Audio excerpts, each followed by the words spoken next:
সত্ৰনগৰী মাজুলীলৈ আপুনি আহিলে এটি বিশেষ স্থান নোচোৱাকৈ নাযাব। ঐতিহাসিক সংগ্ৰহালয় শ্ৰী শ্ৰী আউনীআটী সত্ৰত আছে এই সংগ্ৰহালয়। আমি কিছু দৃশ্যাংশ দেখুৱাম আৰু এই সংগ্ৰহালয়ত কি আছে যিবোৰ নাচালে হয়তো আপুনি ইয়ালৈ অহা যেন পূৰ্ণই নহ'ব, পূৰ্ণাংগ সৌভাগ্যশালী বুলি ক'লেও ভুল কোৱা নহ'ব। কিয়নো আউনীআটী সত্ৰৰ দৰে এটি মহান অনুষ্ঠানত সংগ্ৰহালয়ত আপুনি আছে। বিশ্ববাসীৰ বাবে এটি সংগ্ৰহালয় আছে আৰু সেইসকলক এই সমগ্ৰ বিষয়ে আপুনি অৱগত কৰায়। কি ক'ব এই মুহূৰ্তত? আচলতে আমি খুব আনন্দ অনুভৱ কৰোঁ। আচলতে বিভিন্নজন ব্যক্তিৰ যি সান্নিধ্য লগ পাওঁ, তেখেতসকলৰ ভাৱৰ যি আদান প্ৰদানৰ যোগেদি মাজুলীয়ে হওক বা সত্ৰীয়া অনুষ্ঠানসমূহৰ বিষয়ে তেখেতসকলে জানিবলৈ খুব ইচ্ছা প্ৰকাশ কৰে। লগতে আমাৰ সত্ৰখন যিহেতু আউনীআটী সত্ৰখন আহোম ৰজা জয়ধ্বজ সিংহই 1653 চনত প্ৰতিষ্ঠা কৰিছিলে আৰু প্ৰথম জনা সত্ৰাধিকাৰ আছিলে শ্ৰী শ্ৰী নিৰঞ্জনদেৱ গোস্বামী আৰু বৰ্তমান সত্ৰাধিকাৰ সকলোৰে জনপ্ৰিয় ডক্টৰ শ্ৰী শ্ৰী পীতাম্বৰদেৱ গোস্বামী প্ৰভু। আৰু মানে আহোম ৰজাই আচলতে যিটুকুৰা জেগাত সত্ৰখন প্ৰতিষ্ঠা কৰিছিলে সেই জেগাটুকুৰা আউনী পানীৰ আবৃত্ততে খুব ডাঙৰ অঞ্চল আছিলে।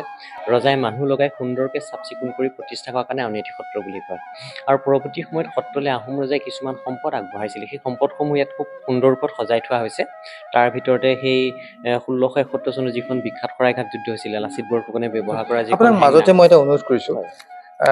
সকলো লোকে ইয়ালৈ আহিব পৰা নাই, চাবলৈ আগ্ৰহী। যদি আপুনি মোক সহযোগ কৰে, আমি দৃশ্যাংশ দেখুৱাম আৰু আপুনি যদি এফালৰ পৰা কৈ যায়, আমি কোনফালৰ পৰা গ'লে সুবিধা হ'ব? ফালৰ পৰা আমি আৰম্ভ কৰোঁ। এয়া এখন মানে ৰূপৰ মাইহাং। মাইহাং বুলি ক'লে সাধাৰণতে আহোম ৰজা বা যিসকল ৰাজ বিষয়া তেখেতসকলে খোৱা বোৱা কৰিবৰ কাৰণে ব্যৱহাৰ কৰিছিলে। এই মাইহাংখনত আহোম ৰজা ৰুদ্ৰসিংহই খোৱা বোৱা কৰিবৰ কাৰণে ব্যৱহাৰ কৰিছিলে। সম্পূৰ্ণ ৰূপৰে ভাগ। আৰু এই ভাগ হৈছিলে মানে ৰূপৰ বেৰা কাঁহী কেশৱদেৱ গোস্বামী প্ৰভুৱে ব্যৱহাৰ কৰিছিলে। আহোম ৰজাৰ আমাৰ সত্ৰৰ দ্বিতীয়জন সত্ৰাধিকাৰ কেশৱদেৱ প্ৰভুৰ ওচৰত আহোম ৰজাৰ ৰুদ্ৰসিংহই শৰণ লৈছিলে। তেতিয়া এই মানে বেৰা কাঁহী ভাগ তেখেতৰ ওচৰত অৰ্পণ কৰিছিল আৰু প্ৰভুৱে ইয়াতে খোৱা বোৱা কৰিবৰ কাৰণে ব্যৱহাৰ কৰিছিলে। এই ভাগ কয় জাৰি, এই ভাগ কয় ভিংগা, এইটো হ'ল লোটা আৰু এই দুটা হ'ল ঘটি আৰু এইখন হ'ল ভোগ বঁটা। এই গোটেইখিনি ৰুদ্ৰসিংহই সত্ৰলৈ প্ৰদান কৰিছিলে। আৰু ভোগ বঁটাত মানে মহাপ্ৰভুৰ ওচৰত পায়স উচৰ্গা কৰিবৰ কাৰণে ব্যৱহাৰ কৰা এইটো হৈছে ৰূপৰ দোলবান বাতি। ইয়াতে আগৰ মানে আহোম ৰজাসকলে জলপান খাবৰ কাৰণে ব্যৱহাৰ কৰা হৈছিলে আৰু এইটো মানে ঢাকনি আছে যে ঢাকি থোৱাৰ কাৰণে ৰূপৰ দোল মানে বানবাতি বুলি কোৱা হয়। আৰু এই ভাগ হৈছে পিতলৰ খৰাহী। আমাৰ যিদৰে বাঁহে তৈয়াৰ কৰে, পিতলে খুব সুন্দৰকে সৰু সৰুকে তৈয়াৰ কৰি মানে এই খৰাহীটো নিৰ্মাণ কৰিছিল। আমাৰ ইয়াৰে এজন বৈষ্ণৱ আছিলে দাক্ষিণাথ বৰালধৰা, তেখেতে নিৰ্মাণ কৰি আমাক গোবিন্দ চৰণলৈ অৰ্পণ কৰিছিল। আৰু পৰৱৰ্তী সময়ত ইয়াতে আমাৰ প্ৰসাদ ধুইছিলে সেই সময়ত, আৰু পৰৱৰ্তী সময়ত মিৰ্জা মাকাৰলৈ ইয়াতে লৈ অহা হ'ল আৰু খুব সুন্দৰ থবৰ কাৰণে। এইটো হৈছে কয় ভেৰু বাদ্য আৰু এই ভাগ হৈছে কালী বাদ্য। 1 নম্বৰটো কালী, দ্বিতীয়টো দেখিছে যে ভেৰু বাদ্য। প্ৰায় একেই আৰু ডাঙৰ। এই ভাগ মানে আহোম ৰজাসকলে যেতিয়া যুদ্ধলৈ গৈছিলে তেখেতসকলে পূজা সেৱা কৰি যি মাংগলিক ধ্বনি হিচাপে এই দুভাগ বজাই পেলাই তেখেতসকলে যুদ্ধ যাত্ৰা কৰিবৰ কাৰণে গৈছিলে। আৰু ভেৰু আৰু চেহনাই আৰু বিপুল এই দুটা বেং পাৰ্টিত এতিয়াও ব্যৱহৃত হৈ আছে। এই দুটা ব্ৰিটিছৰ দিনৰ বাদ্য। আৰু এই ভাগ হৈছে শিঙা, আমাৰ ৰাসত সাধাৰণতে ব্যৱহাৰ কৰা হয়। আৰু এই ভাগ আহোম ৰজা শিৱসিংহই সত্ৰলৈ দান দিছিলে শৰাই। এই ভাগত মানে আমাৰ নামঘৰত প্ৰসাদ উচৰ্গা কৰিবৰ কাৰণে ব্যৱহাৰ কৰিছিলে। এই ভাগ মণিপুৰী সংস্কৃতি সপৰে এই ভাগ আৰু এই ভাগ এইটো মণিপুৰৰ মানে সংস্কৃতি হিচাপে ইয়াতে দেখুৱাবৰ কাৰণে থোৱা হৈছে।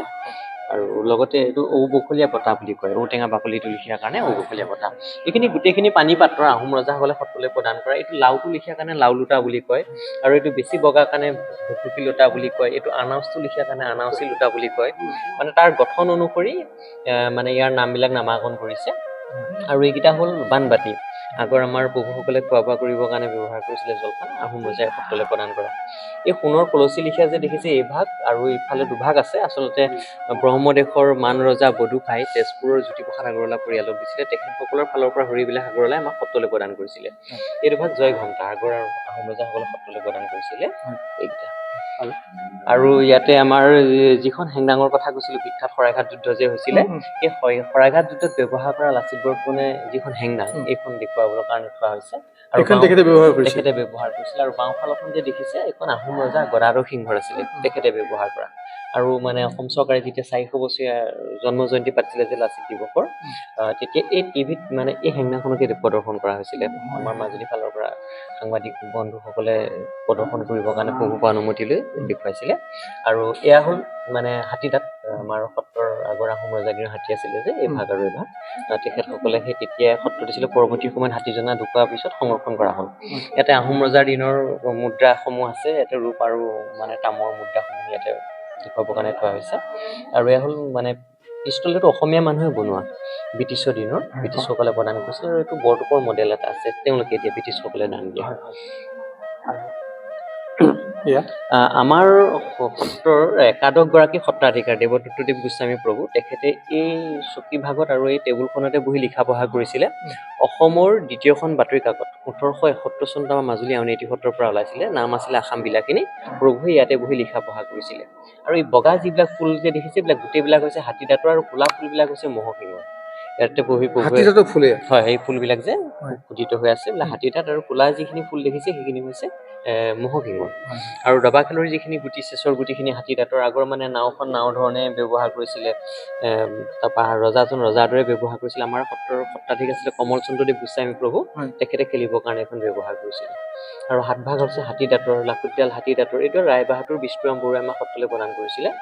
আৰু এইখন হ'ল আউনীআটী সত্ৰৰ বিখ্যাত বেতৰ বিচনী যেনেকৈ মাজুলী মুখা শিল্প বুলি কোৱাৰ লগে লগে আমাৰ চামগুৰি সত্ৰৰ ইতিহাসে আছে সকলোৱে তাত যায় আমাৰ বিশেষকৈ আউনীআটী সত্ৰ বুলি কোৱা মাজুলী বেতৰ বিচনী বুলি কোৱাৰ লগে লগে আউনীআটী সত্ৰৰ বিশেষ নাম আছে এই ভাগ ইয়াতে বনায় আৰু এইখন হৈছে সৰল কাঠৰ পৰা তৈয়াৰ কৰা বিচনী আৰু এইখন বেতৰ বিচনী এইখন খুব মানে ইউনিক আৰু বেলেগত সাধাৰণতে পোৱা নাযায় বহু বিদেশী পৰ্যটকৰ অন্যতম আকৰ্ষণীয় কেন্দ্ৰবিন্দু হৈ পৰে এই হাতী দাঁতৰ পাতিখন হাতী দাঁতৰ পৰা সৰু সৰুকে কাঠি কৰি এই পাতিখন বনাইছিলে হাতী দাঁতৰ পৰা বনাইছিলে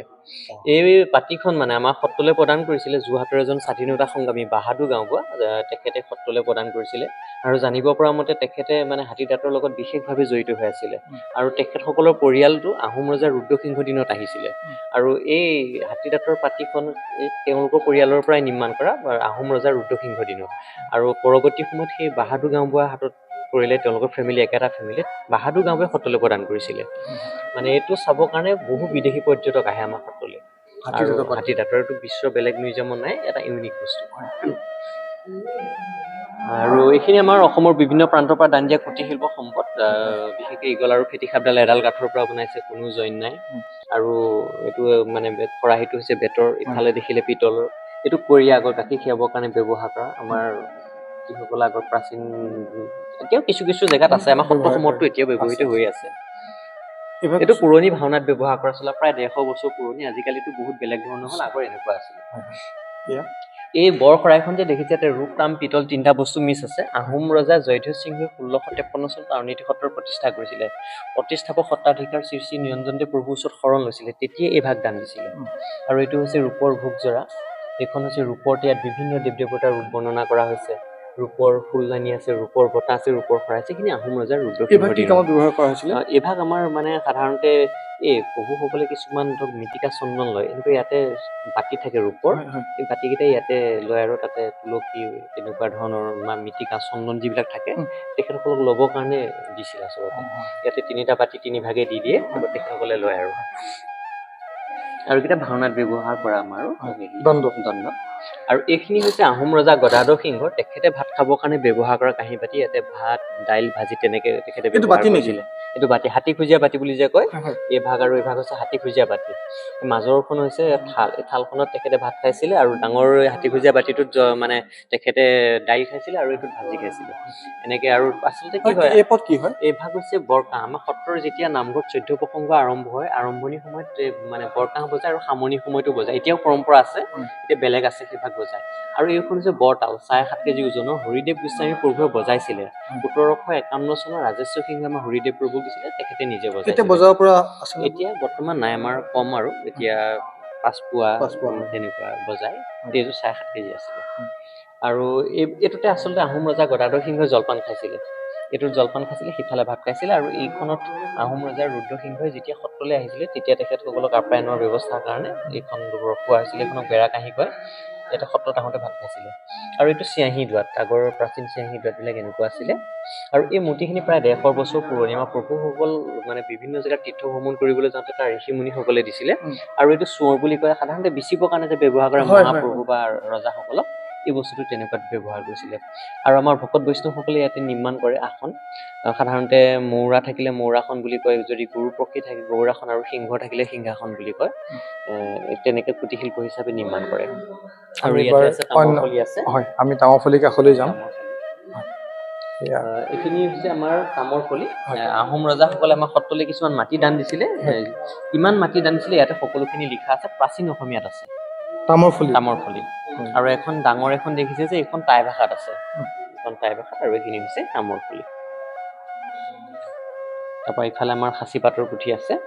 এই সাঁচিপাতৰ এই পুথিখনত হাতীৰ কেনেকুৱা বেমাৰ হ'লে কেনেকৈ চিকিৎসা কৰিব লাগে গোটেই আয়ুৰ্বেদিক যিখিনি চিকিৎসা পদ্ধতি তাৰ বিষয়ে আছে এইখন মানে সমুনা দুজাৰ দ্বাৰা ৰচিত আৰু এইখন হৈছে আমাৰ মানে শ্ৰীহস্ত মুক্তালী সত্ৰীয়া নৃত্যৰ যিখিনি নিয়ম কেনেকুৱা নাচত কোনখিনি মুদ্ৰা প্ৰয়োগ কৰিব লাগে তাৰ গোটেই ৰীতি নীতিখিনি ইয়াত আছে আৰু নিয়ম কানুনখিনি এইখিনি হৈছে আগ কাপোৰ আমাৰ নামঘৰত থাপনাত ব্যৱহাৰ কৰা মানে কাপোৰ আৰু আমাৰ বহু বিদেশী পৰ্যটক আহে অসমীয়াৰ মূল সংস্কৃতি হিচাপে গামোচা দেখুৱাবৰ কাৰণে থোৱা হৈছে এইখিনি আৰু এইখিনি হৈছে খনীয়া কাপোৰ আমাৰ প্ৰভুসকলে ব্যৱহাৰ কৰা এইখিনি হেমচন্দ্ৰদেৱ আৰু বিষ্ণুচন্দ্ৰদেৱ প্ৰভু এই ৰঙা কাপোৰ ভাগ যে দেখিছে কিংখাপ কাপোৰ এখন আহোম ৰজা মানে ৰাণীসকলে ব্যৱহাৰ কৰিছিলে কিংখাপ কাপোৰখন ইয়াতে মানে এই যিবিলাক গুণা থাকে যে সেইখিনি সোণৰ থাকে আৰু কটন তাৰপৰা এইখন হৈছে আমাৰ আউনীআটী সত্ৰৰ এটা ডাঙৰ উৎসৱ পালনাম যেতিয়া পালনাম হৈ নাওখন নামঘৰলৈ লৈ যায় নাওখনৰ আগত ভাগৱত প্ৰতিষ্ঠা কৰি নাম কীৰ্তন কৰে আচলতে আমাৰ গোটেই মানৱ জীৱনটো এখন ভৱ তাৰপৰা তাৰ তৰণৰ পাইছে আৰু লগতে আমাৰ গোটেই সমগ্ৰ মানৱ সমাজৰ কল্যাণৰ কাৰণে আচলতে পালনাম মহোৎসৱ আয়োজন কৰে আৰু এই মাজৰ যে দেখিছিলে প্ৰিণ্টিং মেচিনটো এইটো হৈছে অসমৰ এক স্বৰ্ণীল ইতিহাস জড়িত হৈ আছে আমাৰ একাদশগৰাকী সত্ৰাধিকাৰ দেৱদত্তদেৱ গোস্বামী প্ৰভুৱে যিখন বাতৰি কাকত উলিয়াইছিলে আসাম বিলাসিনী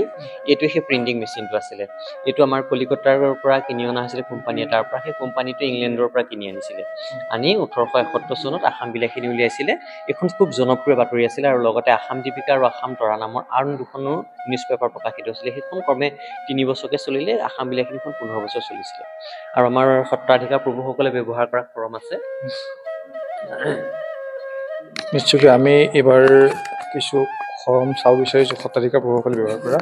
কিমান ডাঙৰ ডাঙৰ আমাৰ দশমগৰাকী সত্ৰাধিকাৰ কোষদেৱ গোস্বামী প্ৰভু যথেষ্ট ওখ পাখ ব্যক্তি আছিলে আজানুলম্বিত বুলি কয় আঁঠুৰ তলত হাত পৰে প্ৰায় 7.5 ফুটমান ওখ আছিলে চুলিও পিঠিত পৰে সেই তেনেকুৱা এগৰাকী পুৰুষা ব্যক্তি আছিলে আৰু এই দুযোৰ হৈছে হাতী দাঁতৰ আমাৰ হেমচন্দ্ৰদেৱ প্ৰভু ঈশ্বৰ আৰু বিষ্ণুচন্দ্ৰদেৱ প্ৰভু ঈশ্বৰে পৰিধান কৰিছিলে হাতী দাঁতৰ এইভাগ খৰম কিমান হ'ব এইভাগ প্ৰায় 1 ফুট 4 ইঞ্চি মান হ'ব খৰমভাগ দীঘল আৰু তেখেতে মানে তেখেতৰ যি চৰিত পুথিৰ বিৱৰণ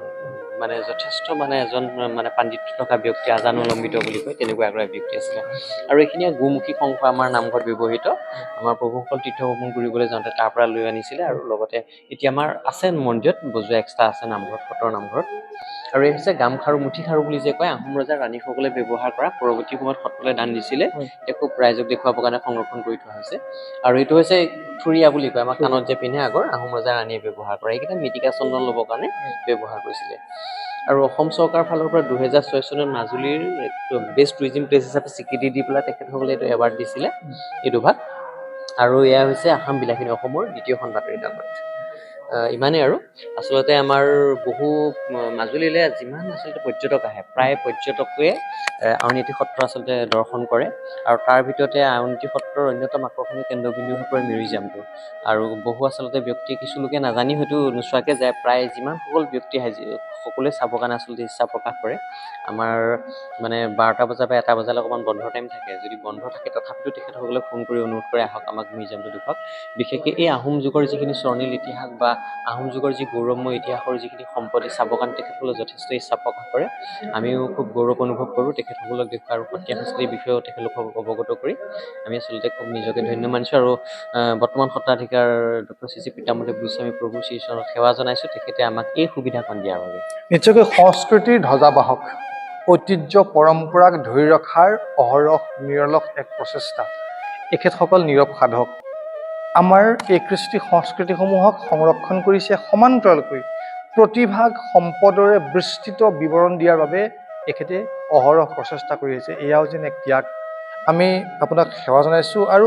যদি আপোনাৰ চিনাকি নলওঁ বা আপোনাৰ যোগাযোগ নম্বৰটো যদি দৰ্শকলৈ আগ নবঢ়াওঁ অনুষ্ঠান আদৰ হ'ব আপোনাৰ চিনাকিটো মই আচলতে নাম হৈছে অনন্ত কলিতা আউনীআটী সত্ৰৰ সংগ্ৰহালয়টোৰ মূল পৰিচালনাৰ দায়িত্বত আছোঁ ফোন নম্বৰটো মই দি দিম আপোনালোকে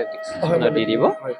6000343274 আৰু কেতিয়াবা যদি আহে নিশ্চয় সংগ্ৰহালয়টো চাব নাপাহৰিব নিশ্চয়কৈ যদি আপুনি মাজুলীলৈ আহে আউনীআটী সত্ৰৰ এই সংগ্ৰহালয়টো এবাৰ চাব যদি আপুনি সংগ্ৰহালয়ত নাচায় তেনেহ'লে মাজুলী অহাৰ কিছু যেন আধৰুৱা হৈ ৰ'ব। ইয়াৰ লগে লগে মই বিশ্বজিৎ দাসে এই বিশেষ অনুষ্ঠানৰ পৰা বিদায় লৈছোঁ।